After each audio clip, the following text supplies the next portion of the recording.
Bwana, burudani leo zinashuhudiwa hapa katika dimba la Makuburi. Kama nilivyokuambia, kuna bonanza kubwa linafanyika. Kitu kikubwa ambacho mimi kinanifurahisha siku ya leo kwamba mpaka kufika hivi sasa bado mshindi. Timu zote ambazo zimeshinda. Mchezo uliopita watu wametoka 2-2, lakini mchezo huu ambao umechezwa na Dege dhidi ya Twiga bado pia.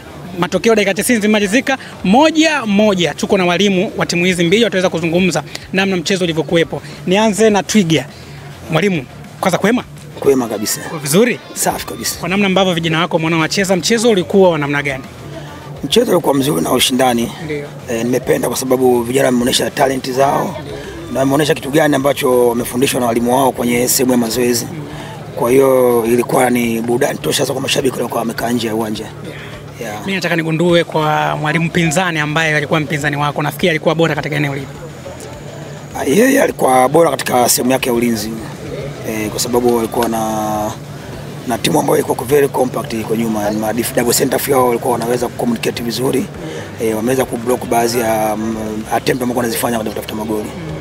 Kitu gani nataka ukiongee kuhusiana na bonanza siku ya leo, kalamu ya mtaa ambaye vipaji mbalimbali vinacheza siku ya leo? Kitu gani kinakufurahisha wewe kama mwalimu wa soka, una jicho la kuona kwamba huyu mtoto ana kipaji cha mpira? Kitu ambacho kinanifurahisha ni kwamba sehemu inafanyika bonanza la vijana, ina maana tunajaribu kuangalia vipaji vya watoto na kupeana wenyewe challenge wa vijana kwa vijana. Kwa hiyo inasaidia katika maendeleo yetu ya nchi, katika mpira, katika youth program ya nchi, kwa sababu TFF na federation nyingine kuandaa mpira wanakuwa sometimes wanashindwa kuandaa mashindano mengi ambayo yanakutanisha timu nyingi sasa za mtaani. Kwa sisi kama walioandaji hapa tunawapongeza kwa kuandaa hii, inawapa watoto uzoefu wa kucheza mechi kwa wingi na kuweza vile vile kuwasaidia katika career yao future play kwa professional players. Bwana, mimi nikushukuru, lakini pia nikutakia kila la heri. Asante. Bwana, huyo alikuwa ni mwalimu wa Twiga, mweza kuzungumza na mchezo ambao ulikuwepo. Sanga tukazungumze na mwalimu. Kwema? Kwema, alhamdulillah. Heshima yako kwanza. Si niitikeje heshima yako, hata sijinyisa. Shikamoo. Marhaba. Kwanza nataka nijue mchezo kwa upande wako ulikuwa katika mchezo wa namna gani? Timu yako dakika 90 zimalizika moja. Upande wangu kwa mazoea nilozoea mimi kama umri miaka 15 kweli nachukua 15 na wewe mwenyewe shahidi umeona. Ila tatizo la walimu wengine anataka ashinde timu yake, anaita umri na wala sijali umri. Lakini watoto wamepambana, tumeweza kusuluhu. Unafikiri mwalimu pinzani alikuzidi katika eneo lipi, japokuwa unasema kwamba vijana wake kidogo umri? Mwalimu pinzani alinimudu kwa sababu watoto wengi hawajazoea ile mipira kusukumana hasa wangu kwa sababu wadogo na wao energy nguvu hawana, wale wametuzidi kwa nguvu. Ila sasa tukacheza mpira, achia songa mbele basi. Nataka nijue kitu gani ambacho kinakufurahisha kwenye hili bonanza siku ya leo? Hii bonanza inanifurahisha, viongozi wana moyo, wana morali. Ili bonanza kama sikosei mara 3 ndani ya mwaka huu. Na zawadi kemkem kwa sababu sisi au mimi lengo langu kwa vijana ambao tuwape nafasi. Sasa ukishacheza wakubwa, kuchezesha wakubwa, vijana watapata nafasi wapi? Hakuna sema mbona. Nikupongeze namna ambavyo vijana wako wanacheza mpira. Bora linatembea. Umeona Busa, achia twende kwao. Sasa itakuwa Yanga. Mimi haya twende wanataka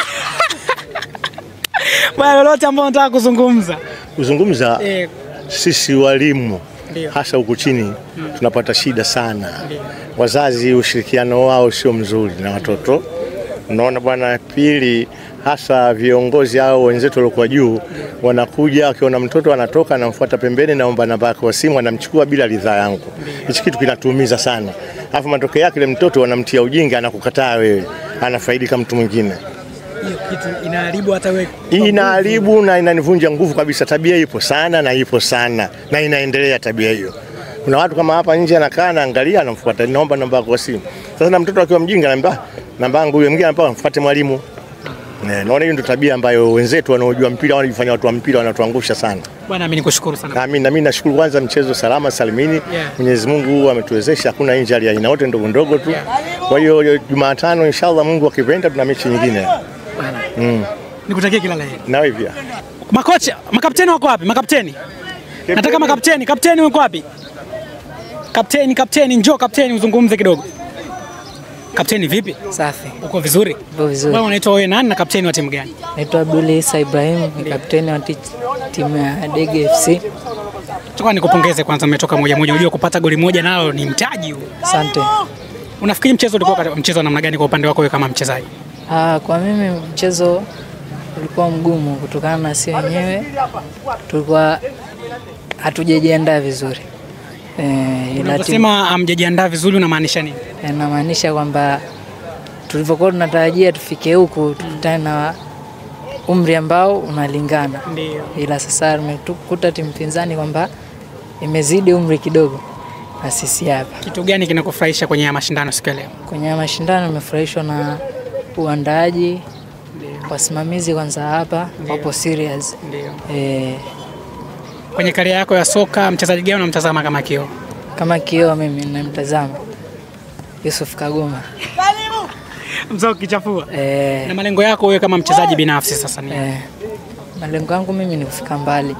Ila sasa bado ndo najitafuta, hata kupata mtu wenyewe kunishika mkono bado. Ila kwa mimi natamani hata nifikie mbali niende kuipambania timu yangu mimi ya taifa hii hapa. Hii ambaye ipo.